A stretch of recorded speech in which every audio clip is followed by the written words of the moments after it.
I'm Brice van der Walle. I lead core product for Mastercard in Europe. All right, so let's start with the rapid fire rounds to break the ice. First one is, at what age do you want to retire? 55, How long does it take you to get ready in the mornings? 25 minutes. Favorite color? Blue, What time of day are you most inspired? morning. How many hours of sleep can you survive on? 5, How do you relax? hiking. How many cups of coffee do you drink per day? Too many. A habit of yours that you hate? Coffee addiction. The most valuable skill you've learned in life? Patience. Your favorite Netflix show? Alpha male. Morning routine. Are you an early riser or a night owl? Both. One word description of your leadership style. Attentive. Top priority in your daily schedule. Achieve something. Ideal vacation spot for relaxation. Mountain. Key factor for maintaining a work-life balance. Think about my wife. All right, so that was the end of the rapid fire. Now we go on to the longer question. How is the payments landscape evolving to meet the demands of instant, seamless transactions in today's digital economy? So I would say to start with that the world of payment has becoming increasingly competitive with a lot of players coming in the mix. And I guess when you have competition, that actually stimulates the entire ecosystem to drive innovation. And the things that are obviously mostly important to innovate on are security, as always, that's key, but it's also the user experience, the fluidity of the payment. And with all these people coming within the ecosystem, the things that are now driving the biggest improvement in terms of the user experience and how people pay is, first of all, tokenization. I mean, we used to have quite a lot of time spent when you're checking out on your favorite website to actually enter your card credential on the website.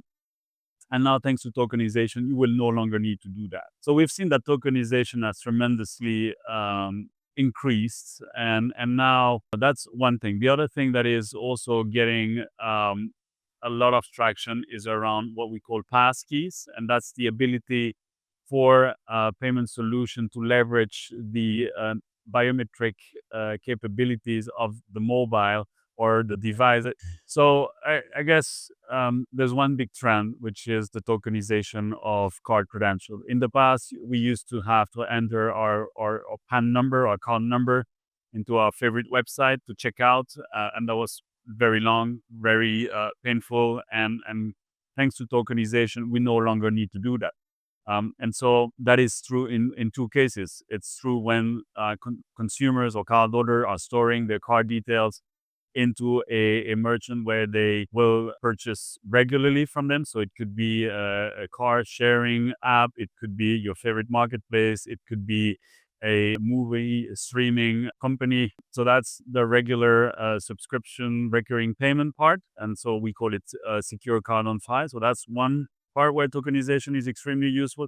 And the other use case is what we call guest checkout, right? So when you're not actually, as a consumer, willing to store your card credential at the merchant, but that doesn't mean that you don't want to have a good experience. And again, here tokenization combined with click to pay, which is the EMV code standard to allow fast and seamless payment, you are actually improving the user experience. Now, if you add one more component, and that is something which is really gonna blow up quite rapidly in Europe, and which is the Passkeys, which is a technology that leverages the biometric capabilities of your smartphone, of your tablets, or computer that you're using to perform a purchase, without having you to go and be redirected to a separate app or use a one-time password that is basically creating friction and lower conversion rate.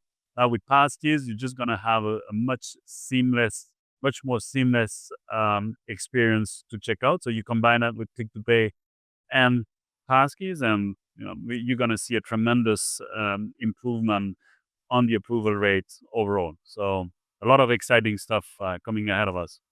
So, do you feel consumer expectations differ across European markets when it comes to payment speed and convenience? I would say no. I mean, overall, consumers all want speed, security, and trust, right? And this is why we're consistently working across those three dimensions across all the European markets and actually across the world. So, with the rise of digital wallets and alternative payment methods, how is the traditional card based payment model adapting? I mean, first of all, we welcome competition, right? And because this is helping us to innovate and ultimately is benefiting both the merchants and the consumers.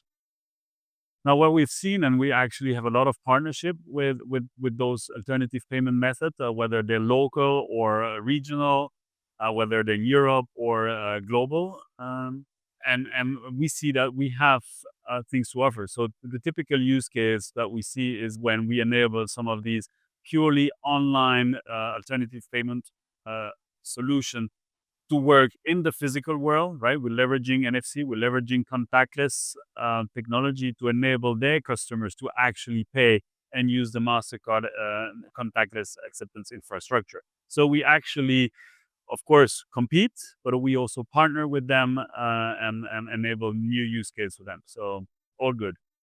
And how do you see this competitive landscape evolving between traditional payment networks and fintech innovators? So Fintech Innovators, and again, we've been partnering with many fintechs for many years because they are bringing the innovation, and so we're helping them to actually make sure that they can provide also the best in class experience. So we actually really enjoy working with them, and this is obviously creating at the end of the day a benefit for consumers. So again, something that feel very happy about. And there will be more. There will always be more. And I think that's what makes this payment business so exciting. Mastercard has set an ambitious goal to phase out manual card entry and reach 100% tokenization in Europe by 2030. So, from your strategic perspective, what's driving this momentum and how you're working with partners to maintain this pace? We issued that statement or that vision last year where we would have 100% of tokenized transaction or card not present transaction in Europe for a very specific reason. First, we wanted to make sure that we could maintain the fraud levels at the lowest possible level because we know that tokens are actually preventing fraud to happen, but also because they help us improving together with the issuers the approval rate, right? So that's ultimately benefiting the merchants. And so we've put that goal so that everybody in the ecosystem, merchant, issuers, acquirers, PSPs, PayFacs, you name it, all understand where we want the ecosystem to go because we all have obviously a big incentive to reduce fraud and increase approval rates. And now we've almost reached, after a year of working on this, half of the transaction, right, to be tokenized. So we're very happy about that. We had a bump of about 30% versus last year, which is amazing. And this is thanks to the work that we've been doing together with our partners, right? Without the issuers, the acquirers, the merchants, the PSPs, we would not have been able to get there. So it's a fantastic partnership across the ecosystem to make it happen. And given where we are today, we're very confident that by 2030, we'll actually reach that goal of 100% tokenized card-not-present transaction. So, based on your stakeholder relationship experience, then, what are the biggest challenges you face in getting merchants and financial institutions aligned with this tokenization roadmap? I think, again, the biggest challenge is always to get the ball rolling at the beginning because you need to make sure that everybody's aligned on that vision. But in that particular case, I'm very confident because you have a a benefit, which is fraud reduction, approval rates increase. That is something that everybody in the ecosystem is looking for. So there's no misalignment there. And the fact that we already almost have 50% or half of the transaction tokenized, it means that the ecosystem has already adopted it. So I think it's going to be about making sure that the merchants and the PSPs that have not yet adopted that get an upgrade together with their PSPs, with their banks, so that they can also enable that use case. Consumers are increasingly frustrated with checkout friction in their payment experiences. From your perspective, how are solutions like Passkeys and Click to Pay helping tackle these pain points? And what does your vision of a truly seamless digital payment experience look like? Right. So as I was mentioning before, if you combine Click to Pay with Passkeys, you can basically provide a completely seamless checkout experience. So no need to re-enter your name, your card number, your CVC, your expiry date. So that's clearly something that has been traditionally taking a lot of time when you're checking out. And if you add to that passkeys, which is leveraging the biometric of your device that you're using for the checkout, you're also improving the user experience because you don't need to rely on a one-time password or another device or another application to authenticate yourself. So if you combine the two together, then you're basically limiting to the minimum the time that is required for you as a consumer to check out from your favorite website. And how do you balance the need for security verification with this demand for frictionless user experience? Good question. So again, tokenization is the way for us to prevent fraud.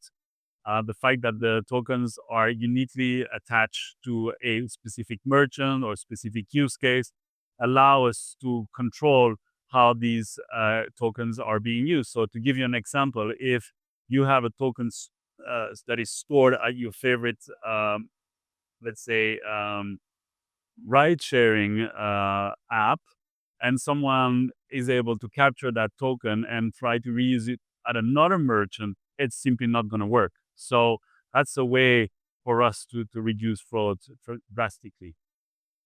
The B2B payment space has traditionally lagged behind consumer payments in terms of innovation. What's changing in the sector? I think B2B space has always been indeed an area where the complexity of the ecosystem and the use cases were making things a little harder to happen. Now, what we see at Mastercard is the incredible increase of interest for stablecoin that will allow money to move much faster. It will allow people who are dealing with treasury to do things that they were probably struggling a little bit, and it's just gonna get the flows going much faster, much further than it used to. Now, the things that we are obviously trying to work on in parallel, while stablecoin is clearly enabling new use case, is to make sure that we maintain customers, and they could be B2B, of course, customers trust into the ecosystem, making sure that security remains paramount because that's the essence of the payment business. So we will have, even though you have a lot of innovation, a lot of new use cases that are coming, we will have to make sure that those fundamental principles around security and trust remain true at all times.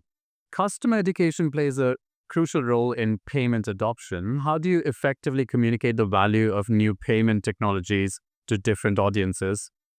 As a B2B2C organization, the most important thing that we have to do in order to communicate to the end consumers is to make sure that our partners, the issuers, right, the banks that are putting the cards in the hands of the consumers, whether it's a physical or digital card, truly understand all the benefits that the Mastercard card can bring to those consumers and are empowered and enabled to communicate those values to the end consumer. So we work very closely with our banking partners so that they have all the materials, all the information that they need in order to communicate the value prop to the end consumer.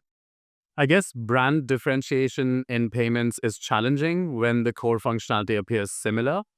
How do you create compelling value propositions in this space?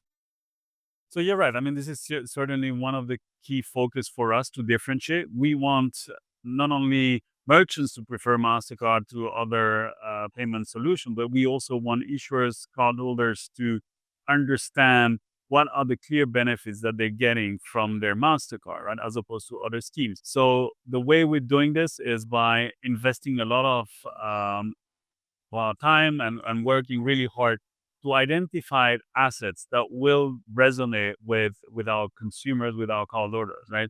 And so the thing that we're launching now is the Mastercard collection, which is basically a wrapper that is encapsulating all the different benefits that we will be able to provide through our issuers to the cardholders.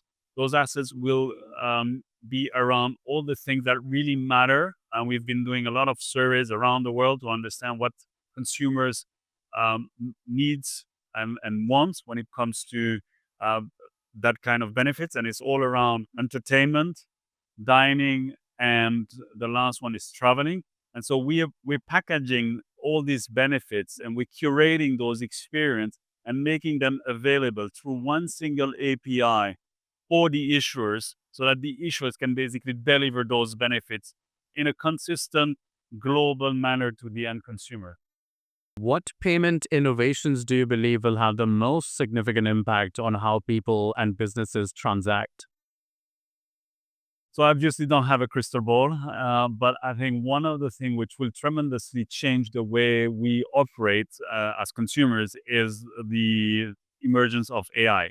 We recently announced the possibility for AI agent to perform a purchase, right? In the past or in the last, let's say 18, 24 months, AI agents have been increasingly improving in what they can do for you as a consumer. The amount of things you can find, the information you can get about anything you want is just mind blowing.